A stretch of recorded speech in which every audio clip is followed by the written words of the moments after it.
Біріккен ұлттар ұйымының бекіткен тұрақты даму мақсаттары бар. Соның үшінші мақсатында осы біз бүгінгі іс-шара толық соған сәйкес келеді. Оның үстіне университетіміз үлестер келесі жылдан бастап 90 жылдық мерейтойын тойлағалы отыр. Соның қарсаңында осындай бір іс-шара ұйымдастырылды. Біздің заң факультетінің тарапынан. Заң факультетінің оқытушылары, соның ішінде спортқа қызығушылығы бар студенттерге арнап осындай алаңша ашып отырмыз. Мақсаты студенттердің спортқа деген қызығушылығын арттыру, баулу, бос уақыттарын жағымсыз мақсаттарға бармай осындай пайдалы, өздеріне тиімді әрекеттермен өткізсін деген мақсатпен ашып отырмыз. Бұндай спорт алаңдары өте маңызды.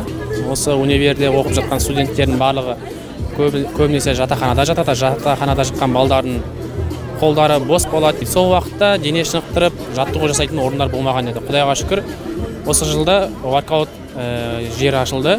Қуанышта шегі жоқ бәрінің. Бүгін осы воркаут алаңы ашылып қуанып жатырмыз. Күніге енді жатақханадан шығып, жаттығулар жасау мүмкіндік болады. Барлық осы жатақханадағы студенттер қуанып жатыр бүгінгі ашылу шараларына.